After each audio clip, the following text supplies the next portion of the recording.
Welcome back to Skylab Gaming with your host Skylab Gaming Creation, and today I am dropping hints for the happiest game alive, Slime Rancher. I hope these 10 things will make your ranching life a little bit easier. Let's get into it. Number 1. So right off the bat, you're going to want to try to get some honey slimes. They provide one of the most stable and highest incomes early on in the game. So from your house, you can actually use the teleporter that's in the grotto here. Now, this won't be available early on in the game. You can just walk all the way through the ranch, which is not a big deal. Now, once you come to this bridge-looking area from the main section, you want to go ahead and cross this. Watch out for the angry slimes here. They can be a little angry. While you're over here, don't forget to get some Q-berries if you see them on this bush here. I'm not going to because I've already got a full inventory, but they are very handy. And you'll come upon a gate if you haven't opened it yet. Now, I will talk a little bit about Gordos later on, but basically there'll be a gate right here, and if you burst a Gordo, you can get a key. Now, you can use your jetpack to get around, but it's a little bit difficult, and I've had trouble with clipping on it before. But with the level 1 jetpack, you can actually jump around it. So, go ahead and jump to this totem. You might clip a little bit on that one. Whoops. You might clip a little bit on that one, and then you can use your jetpack to get all the way over there. You should be able to do this with the very first jetpack upgrade. Just push and glide on over, and boom. You are now in the moss blanket without having to use a key. Very handy. Now this first area doesn't usually have any of the honey slimes. You're going to want to keep going. They will spawn in 2 areas, and I'll go ahead and show you both. So the first place that they're actually going to spawn is on the other side of this dangerous crevasse. You can go up and over it like I'm currently doing, and you can avoid the angry slimes down there because those are booms, and you don't you don't want to try to mess with those guys. Once you drop down on the other side here, you will see what we came for. Honey slimes. They're very cute and they're very sweet. I would not know unless I actually ate one though. So if you have room for them, go ahead and suck a couple up and then head on back to your base. Once you're safely back at your ranch, this will lead to the number 2 tip. If you feed your slimes their favorite food, it will actually cause them to drop 2 plorts. You can look up their favorite food in the Slimepedia. You can just press escape to get there, and then press Slimepedia, go over to slimes, and you can see exactly what their favorite food is. So, if you scroll down to honey slime, their favorite is the mint mango. So, if we drop a mint mango or 2 in here, you'll see that produces 2 plorts. Now, if you have largos like I do here, which I would also highly suggest, it actually drops 2 of each plort of the type of slime that they are. So if you're looking to make a lot of quick new bucks, this is a great way to do it, especially in the beginning of the game. Number 3, start a pink slime corral. This one's very important for starting off, but also later on in the game when you unlock slime science. Pretty much all creations use pink plorts, so it's very important to have a constant supply of them. Early on, you can build a silo, like this one, and you can store all of the extra plorts, all of the extra food, and that sort of stuff.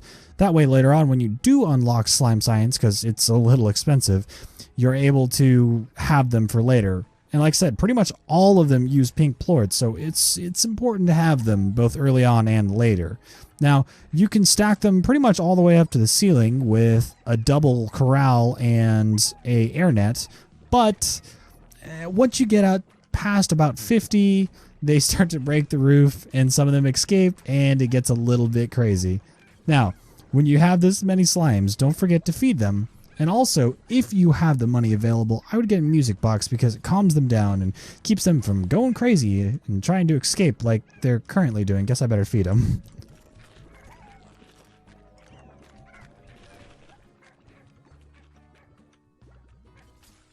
Number 4, upgrades. Upgrades are crucial to becoming a more efficient rancher and unlocking all the goodies in the game.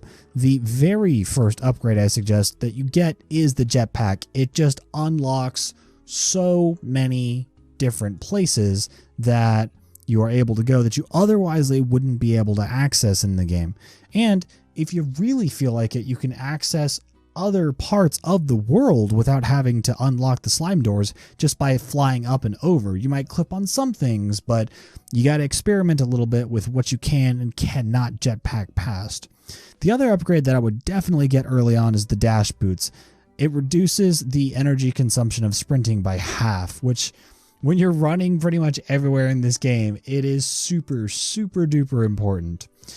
Besides that, I would suggest getting 1, maybe 2 of the power cores early on and a tank booster.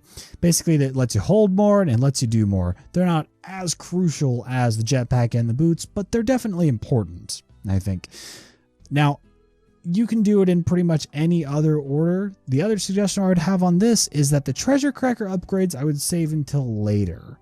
They don't really upgrade anything useful until late game, and they do cost a lot.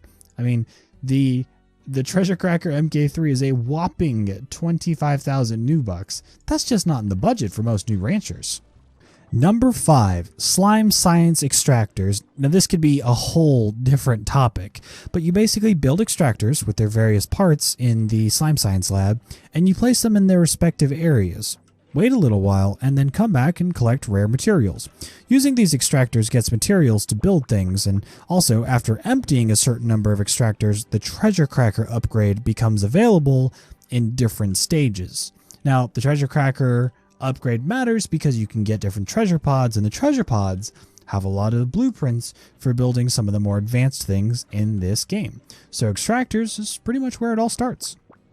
Every once in a while, you'll get very, very rare materials like the diamonds or the lava dust. Those are super important, so if you ever happen upon them while you're extracting stuff, don't take any risks. Go ahead and head back to the house and deposit them because you never know what happens. Now, like most other things, if you look these up under Slime Science in the Slimepedia under Extractors, you'll see that it lists where they can pull those special resources. So the pumps are made for the dry reef, the drills are made for the indigo quarry, and the apiaries are made for the moss blanket. Now, you can put pumps or drills or apiaries in any of those respective areas, but to get those special resources, you're going to want to put them in the correct area, and I would highly suggest putting them in the correct area.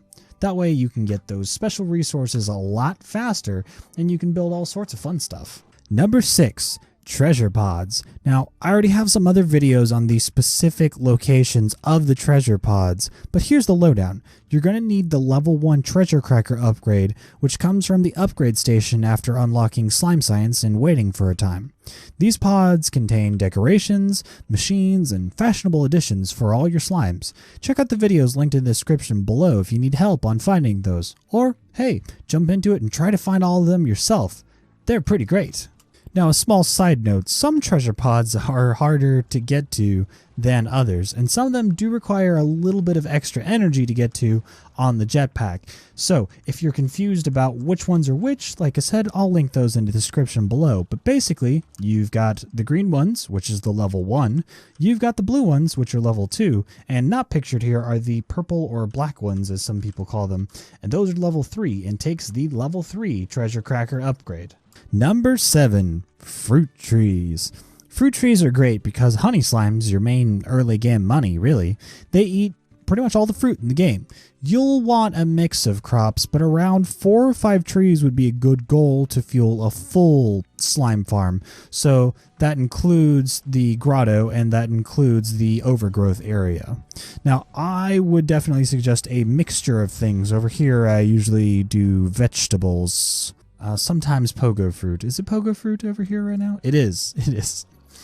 So it's always good to do a mixture of things. I will do pogo fruit and mint mangoes with some carrots, and then I'll mix in and out everything else like the Q berries and the odd onions. A small side note about the odd onion. Here, let me just demolish this, or remove the crops first on this one. There we go. So a small note about the odd onions. When you deposit them, it looks like an odd onion, but actually, it's carrots. That's pretty much it. Because of the way you find them, you basically suck up an odd onion in the indigo quarry. They are in patches of carrots. Hold on, let me suck these up so you can see. But they're in patches of carrots, so they grow pretty much exactly like carrots. But every once in a while, in part of the plot, you'll get an odd onion. Odd onions are great for later on also because it is the favorite food of the crystal slimes, another very, very valuable plort. Number 8, Gordos. Gordos, there are a handful of Gordo slimes in the game. Basically, they're just huge versions of all the slimes that are in the game. There are pink slimes, there's rock slimes, there's rad slimes. Basically, all of these slimes have a Gordo version. Pretty great. One of my personal favorites is the pink slime because look at how happy he is. That's got to be the happiest Gordo of all time. In order to make them pop, you have to feed them the foods that they eat. 50 total for the pink one and 75 for all the others. Now, the favorite foods count for double, so take that into account to save yourself a little trouble and a little food. Once you feed them enough food, they grow in size and blow up. Number 9, Puddle slimes. Puddle slimes can be found in the moss blanket in both the front and the back. And you have to use a pond to sustain these guys. So you can put the pond pretty much anywhere. I put it in the grotto because that seems to make sense to me. Puddle slimes cannot produce plorts when there's more than 4 puddle slimes in a pond. So basically, if you have more than this right here, they'll basically get shy like this, and they will not produce any. Yep, there you go. They'll get embarrassed like that, and they won't produce any more plorts. Now, the max number of plorts is also limited to about 8. Basically, you get to 8, and the production of plorts after that is very, very slow. Now, keeping that in mind, the plorts are very, very valuable. So make sure you grab yourself a pond and some puddle slimes later on in the game for some very nice income. And that brings me to my 10th and final tip. Have fun and explore. Especially once you get the jetpack, you can climb up and over all of these rocks and you can go on some crazy adventures. Now, you're going to see a little bit of clipping on the ceilings here, but if you get right up next to the very edge of the tops of these cliffs, usually your character will go ahead and jump on over. Half the fun is exploring in the game, so make sure you grab yourself a jetpack and get on out there because there is lots of stuff to find. And that's my 10 tips, guys. If you have any other tips or you found this video useful, then please drop me a comment down below. And if any of these tips did help you out, please consider giving this video a like. And if you haven't already, hit that subscribe button. As we say here in the lab, the more scientists, the merrier. Until next time, this is your host, skylab-gaming, signing off.